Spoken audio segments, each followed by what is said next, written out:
I warmly welcome you to today's media conference on the occasion of the COP23 in Bonn, the joint conference of the IGU and the DVGW. In the last 3 hours, we have heard a lot of inside views on how gas can be the key to success to the energy transition, not only for the German Energiewende, but for the transformation of energy supply in a global perspective as well. Therefore, I would like to introduce to you 3 leading IGU executives who will now inform you about the relevant topics of the IGU and the DVGW agenda. Firstly, Mr. David Carroll. David is the IGU president and the CEO of the Illinois-based Gas Technology Institute. Secondly, Mr. Luis Bertran. He's the Secretary General of the IGU and the Secretariat in Barcelona. And last but not least, Gerald Linke. Gerald is member of the IGU Executive Committee and the Chairman of the Board of Directors of the DVGW. David, your statement, please.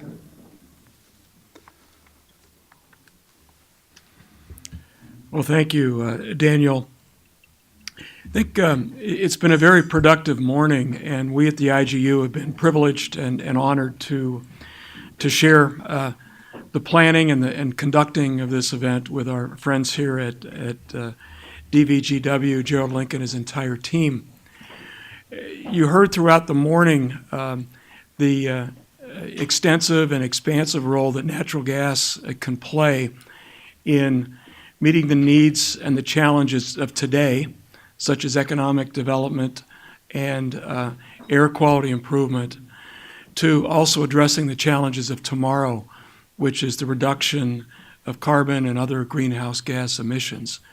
And you've heard about how the industry is taking a proactive leadership role in mitigating its environmental footprint with things like methane reductions, with things like well productivity, with things like infrastructure replacement.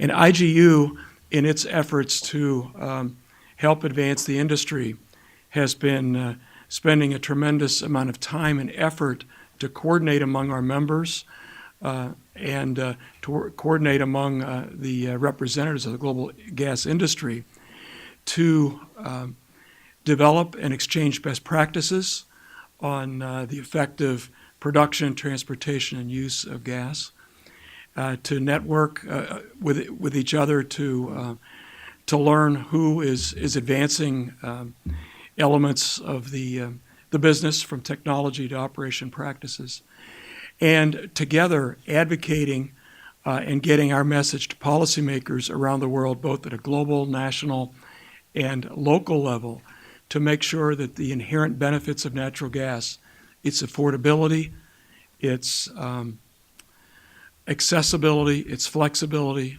and its cleanliness are taken into consideration as a fuel to both promote economic development and environmental stewardship.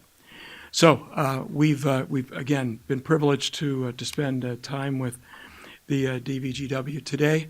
We look forward to your questions and the rest of the productive week at COP23. So thank you. Thanks a lot, David, for your statement. Luis, do you have any additional comments on David's statement? Well, thank you. I just sum up just the day, so I would like only highlight that as we are looking at the future with increasing renewable participation and development, be sure that natural gas is a clear contributor to the renewable development. We can push up the pace that the renewables can grow. We can work together fulfilling the intermittencies that the renewables has today, and we are ready to do that as quickly as possible to ensure the global targets of Paris Agreement. Thank you, Luis, for your statement. Now, Gerald, the floor is yours. Yes, and indeed, Daniel, thank you. Before we come to the Q&A part, I would like to highlight one of the key messages, and maybe add also some figures that were not included in my talk. The Paris Agreement 2 years ago that was made by the international community has limited the global warming to a maximum of 2 degrees by 2050. This requires now fast and extensive investments into climate-friendly technologies, and the 197 nations that have gathered here in Bonn are talking about how to implement this and how to build up an effective climate protection policy.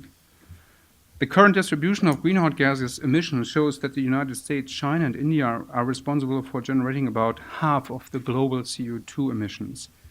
They amount to 36 billion tons of CO2 in 2015. All in all, and the G20 states are responsible for more than 3/4 of the world energy consumption and greenhouse gas emissions. So the responsibility lies with us. Over decades, massive investments have been made in expanding energy systems based on coal-powered electricity.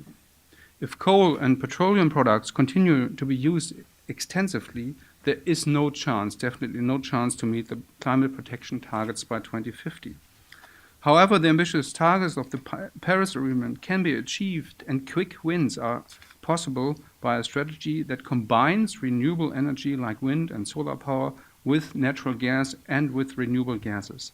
The German Gas and Water Association has verified this approach and has quantified the amount of carbon that can be saved in Germany, but also in other countries. Our data are based on the latest finding of our research institutes and have been validated by independent experts too. The strategy is applicable to all relevant segments: the power generation, the heat generation, and also the transport. We saw today how that could work with the first stage, the so-called fuel switch. I do not want to repeat all the details of this, but in essential it means to replace coal, oil, and diesel stepwise by natural gas. This can gain the quick wins. The content switch as the second step means the increase of the share of green gases produced from renewable. In the long run, gases floating through the gas grids will become climate neutral increasingly.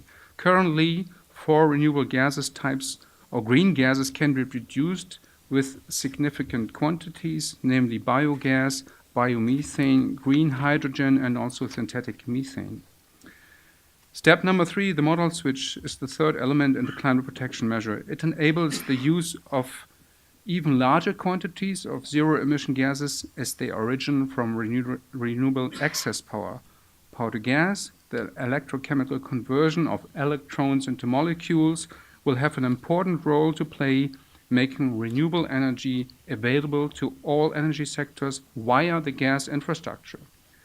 Technically, power to gas is the conversion of renewable power to hydrogen by means of the electrolyzer, but also the further processing to create methane. Please have also a look at the model outside that demonstrates this. The car, I think we mentioned this now 3 times today. This new technology should surprise us also with innovative solutions to many other problems, as a new switch or gate between 2 different grids, the power and the gas infrastructure. It enables the transport of power in gas nets, and it is a solution for storing vast amounts of energy without losses over long periods of time. The combination of the fuel switch and the content switch will enable us to almost fully meet the climate protection targets 2050. Vital for this is that, firstly, the potential of natural gas is fully understood and utilized.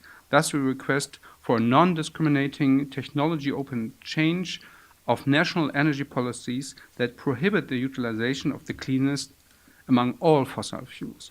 And that, secondly, the share of renewable produced gases, especially those that originate from wind and solar with the lowest environmental footprint, is increased worldwide systematically and continuously. Natural gas and the infrastructure provide the ideal supplement to renewable energy. Together, they are capable to form the backbone of our energy system. Gas infrastructure in particular, with their diverse range of potential use, can provide the architecture for comprehensive sectoral linkage and the use of climate-friendly energy sources in all sectors. In order to tap their advantages, investments in natural gas and gas technologies, gas infrastructures, and renewable energies have to be significantly promoted. Many energy systems and companies are already engaged in these transformation processes. Numerous countries are investing heavily in the development of sector coupling technology to stay within their carbon budget on the long run, but also to ensure affordability and security of our future energy supply. In view of ongoing climate change, achieving the 2050 climate protection target is the most important directive at the present time. To achieve this target, we need approaches that have proven their worth in practice and provide carbon-saving effects in the right order of magnitude. The German three-set of fuel switch, content switch, and modal switch belongs to this type of approaches and can be applied elsewhere too. Let me add finally that the DVGW plays a key role in developing climate protection measures. We have 13,600 members standing with us in long tradition. The course that the DVGW provides lays the foundation for the technical regulation and the responsible action by the gas and water industry in Germany. They guarantee safe and reliable gas and water supply at highest possible international level. The interface between IGU and DVGW is also at the highest possible level. It has been fostered intensively over many years. DVGW is the founding member of the IGU and leads the Research, Development and Innovation Committee. And we will broaden our engagement also into strategic issues too when heading up the International Working Committee for Strategy by mid-2018. This interaction between DVGW and IGU has turned out to be fruitful for all involved parties. It has been a pleasure for me to host you here today. Thank you. Thank you very much, Gerald. So let's start our Q&A session. Do you have any questions? Mr. Lengstorff. Microphone is coming. Does it work? Yes. Gerd Lengstorff for ZFK, which is a special interest magazine for local and urban supplier. Now my question, how far is it possible to transfer, I call it the three-switch model, from Germany into other countries? You mentioned India. Is it possible? And if not, what does it mean to reach the 2-degree target? Thank you. So that's a question for Gerald Linker, I suppose. Yeah, I think the strategy that we described with the three switches has to be adapted to each nation as it fits. So for many countries, especially the first switch to use more natural gas is of greatest importance if their electricity, for example, is now supplied from coal. So also developing countries, and I mentioned the example of China where more power plants are built and compared this with India. Also, these countries can provide a significant contribution to reduce the emissions just through this first step, the fuel switch. In other countries, where maybe the portfolio is a different one, where less coal is used nowadays and more natural gas, of course, the challenge is to increase also to decrease the footprint of natural gas. And we have proven here or demonstrated that this is a kind of a question of design. Yeah, it's not a question whether you either supply the country with natural gas or with bioenergy, but it can be combined, and the relative ratio or the percentage from both sources depends on the economic power of the country. It depends also on the climate targets, on the delta that has to be achieved for the decades to come. So it's a gas by design at the end approach, I would call it, as also our colleagues from the Netherlands use this title as well, gas by design. Did that answer your question, Mr. Lengstorff? Well, let me ask once again. A lot of these countries, in my opinion, You might take the microphone so we can hear you better. a lot of the non or less developed countries, in my opinion, do not have the infrastructure. Is it not a really problem for these countries? David, do you want to comment on that? I think that is one of the key challenges, the build out of the infrastructure, which for natural gas can be expensive. But you did mention India, so let me maybe make just a couple comments about that. I had the pleasure of being with Prime Minister Modi about a month ago, talking about the energy needs of India, and frankly, talking about the role of natural gas for India, which is projected to triple over the next 20 years. So they really do see natural gas as a key component. We have a number of examples around the world of bottoms-up, grassroots kind of applications and policies that are implemented. Then we have top-down strategies as well that are successful. So there's no one size that fits all. But I can cite what India has done in one of its northern states. It's actually the state that Prime Minister Modi is from, that has outfitted tens of millions of people over the last couple of years with LPG, liquefied petroleum gas. Not natural gas, but it's a sister product, by the federal government providing the tanks that hold that liquid, and then the customers themselves buying the gas that goes into those. Recognizing the acute need to address air pollution, in this case indoor air quality with cleaner cooking fuels. And I think the example of India, both from the top levels of the government to the top levels of industry, are absolutely committed to, again, promoting economic development, but doing it in a way with energy that cleans the environment. Thanks. Thank you, David. Are there any further questions? Mr. Schramm, was that a question mark there? No. Mr. Fuhl, Mr. Schumacher? Okay.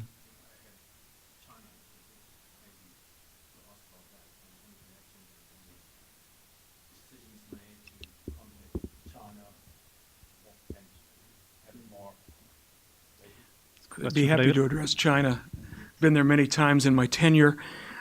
Interestingly enough, just 2 weeks ago in Tokyo, where we held our last council meeting, IGU council meeting, that China was elected to be the president of IGU following the term of Mr. Kang from South Korea. So we are clearly seeing an increased engagement by China on the global energy scene, the global natural gas scene, as well as the IGU itself. China also has addressed the twin challenge of both economic development and environmental improvement, meeting it largely with natural gas. They likewise are planning to almost triple their gas consumption. And the last 2 years running, they've increased their liquefied LNG imports by more than 30% per year each of those years. So they're clearly moving to gas. One key example would be Beijing, where they are in the process of phasing out all coal for electricity generation, replacing that with gas or renewables. And they also made a sizable commitment to CNG or LNG transportation in buses and other heavy vehicles. So that's just one example, but both China and India are front and center with the global focus on natural gas growth and development, as well as IGUs. Maybe I can add that China is also really a front runner when it comes to the use of natural gas for transport. If I compare this now with Germany, where we have started an initiative to use LNG for transport 2 years ago, together with the Deutsche Energieagentur and Zukunft Erdgas, we encourage here companies to invest into LNG filling stations and also in trucks. And we were successful because the first 20 or 30 trucks have been converted now, and filling stations start to grow all over Germany, but we are still in the single-digit range. Yeah, if we look to China, they have, I think, 20 or 30,000 trucks running on natural gas, so far ahead compared in figures. Thanks, Gerald. So, Luis, do you want to add from the Spanish perspective on that? Yes, I can add a thing that we need to realize, and also we encourage the authorities when we are looking at the developing countries, is all the externalities that the pollution has is not easy to take in account. But we encourage that if we would like to have a global balance, economic balance, we need to try to estimate what is the externalities that we call, as we have health systems taking care, and also, as we said, some estimated of premature death that some countries have. So if we try to put all the costs together, in this case, the gas take again the advantages. It's not a clear figure that I can figure out today, but it's clear that if we need to encourage how we can estimate all of these externalities on the economic systems to really reach the right solutions. And that will be helping the gas industry to build up the infrastructure needed for the next 20 or 40 years. And that is the way that these countries are starting to do, showing that provide quality of life to the societies and the inhabitants. Thank you very much, Luis. So are there any further questions? Langsdorff? Yeah, so let me take the chance for a third question and have an outlook in the future. What do you, or when do you estimate will we have the necessary number of plants to produce green gas, and, for example, by P2G, and when will green gas will be competitive to conventional fuels on the price side? Question for Gerald, I think. To be a little bit provocative, I would say that's the wrong question. Because Give the right answer. we are always challenged to think about this 100% renewable world and focus on these technologies like e-mobility and green, 100% green gas. That's really the wrong approach, because this has to be delivered not even by 2050. It has to be delivered in the future, but we have to start now to walk this path. And it starts with a switch to natural gas and then the stepwise greening of gas. And therefore, it's also important to stimulate the investment into power-to-gas plants. We have analyzed the situation for Germany, and all the plants that we have here, 20, they are more or less demonstration plants subsidized from research budgets from the ministries, but they are not really operating in the free market. Therefore, there is the danger that this technology will leave Germany and will also, maybe be copied somewhere else, but at least we won't get this breakthrough. And we have learned from the lessons about CNG and other technologies, fuel cells, we have heard this morning, problem to keep a good technology and innovation in the market. So what we have proposed, and we are negotiating this now with the Ministry for Economic Affairs, is a program with a budget of 1.1 billion euros to allow approximately 10 gigawatt electrolyzers to be built within the next 10 years. And in addition to this, which is a program just to develop this technology to lower costs and to have more power-to-gas sources here available in Germany, in addition to this, we also work on proposals to change the regulatory framework, because this gas, which we are producing now, 100% emission-free, has to carry all the taxation, which we think is wrong, because it's not really the end. It's not used at that moment. It might be converted to power again, or then burned in a heating system, but we have to carry all these taxes on top. And also some market mechanisms are not really clear. Who is allowed to invest into this infrastructure? So from an academic point of view, we think this is a real alternative to build more copper. And therefore, it should also be allowed for grid operators, power grid operators, I'm not talking about the gas industry now, but the power industry, that they invest into this technology to have energy sinks and to get rid of the problem of excess power in an affordable and economic feasible way. And if this door is open, we will see that one project after the other will be built in Germany, and this, without any further subsidies, this path will grow because it will lead to an overall optimum. That's the first part of the answer, and the second, I promise to give if you raise a fourth question. Thank you, Gerald. Any additional questions? Herr Schumacher, wollen Sie sich noch eine Frage gönnen? Nein. So, okay.